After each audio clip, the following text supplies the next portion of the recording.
ሰላም ጤና ይስጥልን የተከበራችሁ የቱዴይ መረጃ ቤተሰቦቻችን በያላችሁበት የዓለም ክፍል ሁሉ ሰላም ጤና ፍቅር እንዲበዛላችሁ እየተመኘው አሁንም እንዲሁ ከሀገር ውስጥና ከመላው ዓለም የተሰሙትን እጅግ ሊደመጡ የሚገባቸውን ወሳኝ እንዲሁም ሰበር የሆኑ መረጃዎችን በማጠናቀር ወደ እናንተ ይዤ ብቅ ብያለሁ። እናንተም ክቡራን አድማጮች ለጥቂት ደቂቃ እስከ ፍጻሜው አብራችሁኝ በመቆየት እነዚህን ወሳኝ የሆኑ መረጃዎች እንድታደምጡኝ እየጋበዝኩኝ ቻናላችንን ሰብስክራይብ በማድረግ ቤተሰብ ይሁኑ እያልኩኝ አበይት ነጥቦችን በቅድሚያ ወደ እናንተ የምናደርስ ይሆናል።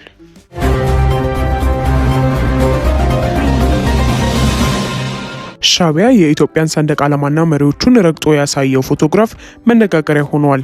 የኤርትራው አገዛዝ ጸረ ኢትዮጵያ ተግባራቱን በሚያሳይበት በዚሁ መድረክ ላይ የቀድሞ ወዳጁ አብይ አህመድም ታዳሚም ነበሩ። ይህንን በማድረግም በኢትዮጵያ መሪዎች ታሪክ የመጀመሪያውም ያደርጋቸዋል። በዝርዝር የምንመለከተው ጉዳያችን ይሆናል። በኢትዮጵያ የከፋ ቀውስን እያስከተለ ያለው የአማራ ክልሉ ጦርነትን በተመለከተ የሚወጡ ሪፖርቶች ቀጥለዋል። ይህ የሽምቅ ትግል በሚሊዮኖች ሰብአዊ ቀውስን ያስከተለ፣ የፋኖ ኃይሎች ደግሞ ከመቼውም ጊዜ በላይ ጠንካራ አቅምን የፈጠሩበትም ነው ብሏል። ሪፖርቱን እንቃኘዋለን። አብይ አህመድ በእሳት እየተጫወቱ ነው ይላል ዘገባው። በቅርቡ የዓለም አቀፍ የመገናኛ ብዙሃንን ትኩረት የሳበው የሱዳን አማጺ ኃይል ካምፕ በኢትዮጵያ ውስጥ መገኘትን ተከትሎ አልአረቢያ ዘገባውን አሰራጭቷል። ይህ በእንዲህ እንዳለ የሱዳን ጦር የአየር ጥቃቶችን በኢትዮጵያ ግዛቶች ውስጥም ለማድረስ ስለመዛቱ ተሰምቷል። እነዚህን መረጃዎችንም እንመለከታለን። በወታደሮች ከቤታቸው ተይዘው ደብዛቸው የጠፉ የአዲስ አበባ ወጣቶች ጉዳይ አሳሳቢ ስለመሆኑ ፓርቲው ገለጸ። መንግስት የወጣቶቹን አድራሻና አጠቃላይ የደህንነት ሁኔታ በአስቸኳይ ለህዝብና ለቤተሰቦቻቸው እንዲያሳውቅም ጠይቋል። ሌላኛው መረጃችን ነው። የተወደዳችሁ የቱዴይ መረጃ ቤተሰቦቻችን አብራችሁን ስትቆዩ እነዚህና ሌሎች መረጃዎችን ወደ እናንተ የምናደርስ ይሆናል። እስከ ፍጻሜው አብራችሁን ቆዩ።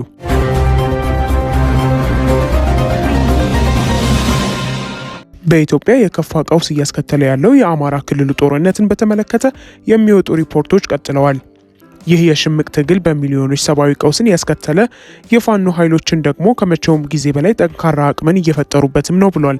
ሪፖርቱም WPR ላይ የወጣው ሀተታም አንድ ከወረታ አቅራቢያ ባለ ገጠራማ ስፍራ የሚገኝ አርሶ አደር በማነጋገር የቀረበበትም ነው። አርሶ አደሩ ሲናገርም ፋኖዎቹ አልፎ አልፎ ሲመጡ ምግብ ይጠይቁናል፣ ከዛ በኋላ የሚመጡ የመንግስት ወታደሮች ደግሞ ቤት ለቤት እየዞሩ ያስጨንቁናል፣ ፋኖን ትረዳላችሁ እያሉ ያስፈራሩናል፣ ኑሯችን የጭንቀት ሆነ በማለት ነው። አንድ ጎረቤታቸውን ጦርነቱ የነጠቃቸው የ64 ዓመት አርሶ አደርም እፎይ የምንለው መቼ ይሆን እንላለን ሲሉም ይገልጻሉ።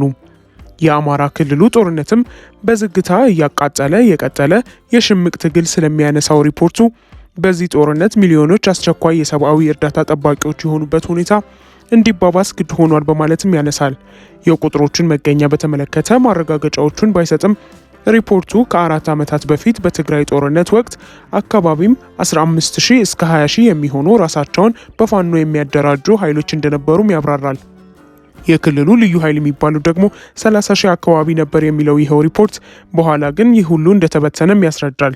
ዛሬ የፋኖ ኃይሎች የአማራ ሕዝብና እኛን ክዷን ብለው የሚገልጹትን የአብይ አህመድን አገዛዝ እየተዋጉ ነው ያለው ሪፖርቱም በክልሉ ውስጥ ከፍተኛ የመዋቅር መናጋት መፍጠራቸውንም ያትታል። በዚህ ወቅት የፋኖ ኃይሎች ጠንካራ አቅም የፈጠሩ የፌዴራል መንግስቱን ኃይል የፈተኑበት ሁኔታ ላይ ስለመገኘታቸውም ይጠቅሳል። በእርግጥ የፋኖ አመራሩም ከቀናት በፊት የክልሉ መዋቅር ያለበትን ሁኔታ እንዲህ ሲልም ገልጸውት ነበር።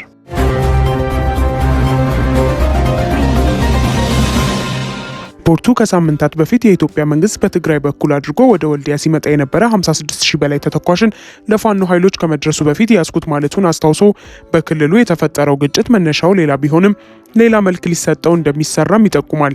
የክልሉ ብልጽግና አመራሮችም ሊያረጋጉትና ሊቆጣጠሩት የተሳናቸውን እንቅስቃሴ ሶስተኛ ወገንን እየጠሩ ስለመቀጠላቸውም የሚታወቅ ነው። የአማራ ክልል ቀውስ በቅርቡ እየተባባሰ በመጣው የትግራይና የኢትዮ ኤርትራ ድንበር አካባቢ አለመረጋጋቶች ጋር ተዳምሮ የፈጠሩት ስጋት ደግሞ በቅርቡ የመፈታቱን ተስፋም በክልሉ ሕዝብ ዘንድ ያራቃው ሆኗል በማለትም ያነሳል።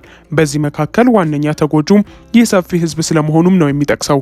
ፖለቲካዊ ምላሽን ሕዝቡ ያገኝ ዘንድ እንዲሰሩ ይጠበቁ የነበሩ የክልሉ የ4 ኪሎ ተወካዮችም አንዳንዶቹ አትናገሩን ሚራክል ላይ ነን፣ አንዳንዶቹ ደግሞ ይሄ ሕዝብማ ተላላኪ ነው እያሉ የመላላክ ስራቸው ላይ ናቸው።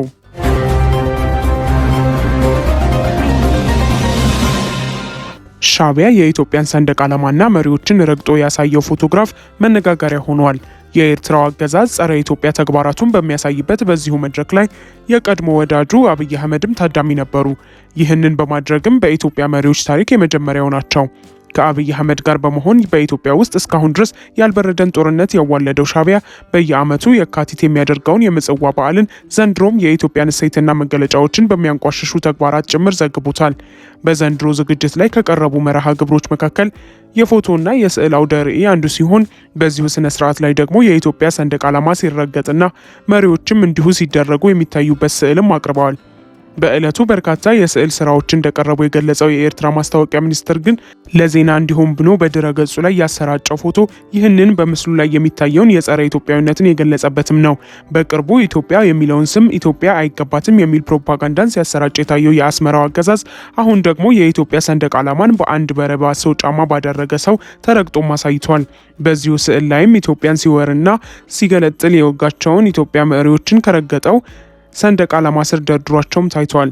ኤርትራን ለመገንጠል የተዋጋቸውን ቀዳማዊ ኃይለ ሥላሴና መንግስቱ ኃይለ ማርያምን ከተረገጠው የኢትዮጵያ ሰንደቅ ዓላማ ስር የደረደረው ይኸው የሻዕቢያው ስዕል ኢትዮጵያን እንዲወቃ፣ ኢትዮጵያን እንዲዘርፍና ዜጎችን እንዲገድል የጋበዙትና የተባበሩትን አብይ አህመድንም አካቷቸዋል። ይህ የስዕል ኤግዚቢሽን የተዘጋጀው በሻዕቢያው መንግስት መከላከያ ሚኒስቴር በተለይም በባህር ኃይልና በሌሎች መስሪያ ቤቶች ትብብር መሆኑንም የማስታወቂያ ሚኒስትሩ ገልጸዋል። ሚኒስቴሩ ያሰራጨውን ይህንኑ ስዕል የባህር ሀብት ሚኒስትሩ አቶ ተወልደ ቀላጺና በቅጽል ስማቸው ኡጋንዴ በመባል የሚታወቁት የሰሜኑ የቀይ ባህር ዞን አስተዳዳሪ አስመረት አብርሃም ከሌሎች ወታደራዊ አባላት ጋር በመሆን በፈገግታ ሲመለከቱትም ይስተዋላሉ። ሻዕቢያ በየዓመቱ በሚያከብረው በዚሁ የምጽዋ ዝግጅቱ ላይ የኢትዮጵያ ሴትና መገለጫዎችን በማጣጣልና በማዋረድ የሚታወቅ ሲሆን በ2014 የነበረውን ክብረ በዓል ያካሄደው ደግሞ ራሳቸውን አብይ አህመድንም ይዞ ነበረ።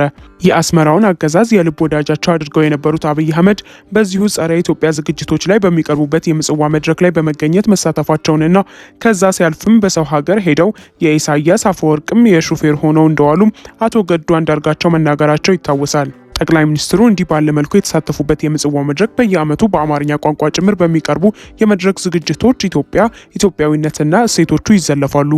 በ2014 ተገኝተው ኢትዮጵያን ሲያሰድቡ የዋሉት አብይ አህመድ ከ2 ዓመት በኋላ በአንድ ህፃን ልጅ አማካኝነት በዚሁ ዝግጅት ላይ እሳቸው ሲሰደቡም ታይቷል። ዘንድሮ ደግሞ ሻዕቢያ እሳቸውን ጨምሮ የኢትዮጵያ የቀድሞ መሪዎችን ከነሰንደቅ ዓላማው ረግጦ የሳለውን ስዕል አሰራጭቶ ጉዳዩ መነጋገሪያም ሆኗል። ምጽዋ ላይ በነበረው ክብረ በዓል ላይ ደግሞ የቆጡን አወርድ ብላ የብብቷን ጣለች እንዳይሆን ነገሩ የሚል መልእክትን ማስተጋባቱን መዘገባችን ይታወሳል።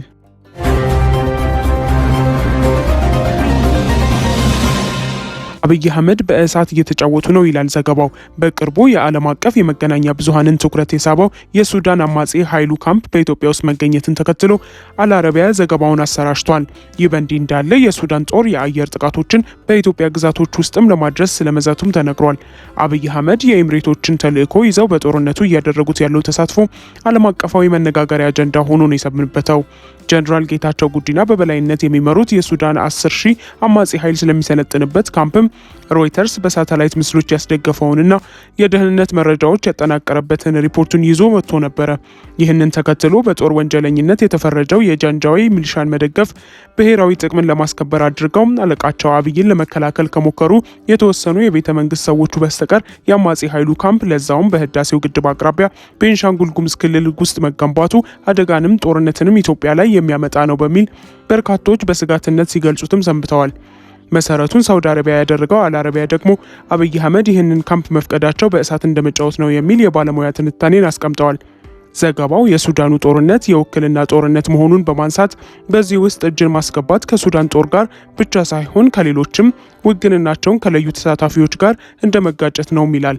አስተያየት ሰጪው በተባበሩት አረብ ኤምሬቶች ግፊት የኢትዮጵያ መንግስት ያደረገው ሱዳን እንደ ይፋዊ ጦርነት ልትቆጥረው ትችላለች። ሁኔታው በዚህ የሚቆምም አይደለም። የህዳሴው ግድብ ባለበት አካባቢ ካምፑ እንዲሰራ መደረጉ በራሱ ለአዲስ አበባ ኪሳራ እንጂ ትርፍም የሚያመጣ አይደለምም ብሏል። ይህ በእንዲህ እንዳለ የሱዳን ጦር በፈጥኖ ደራሽ ኃይሉ ይዞታዎች ላይ የድሮን ጥቃቶችን ማድረሱን መቀጠሉን ይገልጻል። ይህ ጥቃት በኢትዮጵያና ሱዳን ድንበር አካባቢ ባሉ ስፍራዎች በኢትዮጵያ ግዛት ውስጥም ቢሆን የፈጥኖ ደራሽ ኃይሉና ኤስፒኤልኤም ኖርዝ ኃይሎች በሚገኙበት ቦታ ሁሉ ይፈጸማልን በሚል አንድ የሀገሪቱ ወታደራዊ አመራር መናገራቸውንም ዘገባዎች ያመልክተዋል። ትላንት የሱዳን ጦር በምዕራብ ኮርዶፋን የነበረ የፈጥኖ ደራሽ ኃይሉን የአየር ኃይል ማዘዣ ሰፈር አወደምኩ ሲል መግለጫ አውጥቷል። በጦር ሰፈሩ በነበሩ የፈጥኖ ደራሽ ኃይሉ ተዋጊዎችና የጦር መሳሪያ ክምችት ላይ ከባድ ጉዳት ማድረሱንም ጠቅሷል። የሱዳን ፈጥኖ ደራሽ ኃይል በጀኔራል አልቡርሃን በሚመራው የሀገሪቱ ጦር ደርሶበታል ስለተባለው ጉዳት ግን የሰጠው ምላሽ የለም። በጀኔራል አልቡርሃን የሚታዘዘው የሱዳን ጦርና በሐምዳን ዳጋሎ የሚመሩት የፈጥኖ ደራሽ ኃይሎች አሁን ላይ በተለይም በዳርፉር እንደዚሁም በሰሜን በደቡብና በምዕራብ ኮርዶፋን ከባድ ውጊያ እያካሄዱም ናቸው። 3 ዓመታትን የተሻገረው የሁለቱ ኃይሎች የእርስ በርስ ጦርነት በ10 ሺዎች የሚቆጠሩ ሱዳናውያን ዜጎች እንዲገደሉ ምክንያት የሆነ ሲሆን ከ13 ሚሊዮን በላይ የሚሆኑትን ደግሞ ከቤት ንብረታቸው ማፈናቅሏል።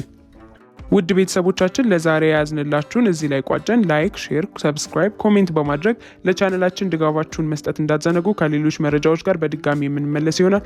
እስከዚያው መልካም ቆይታ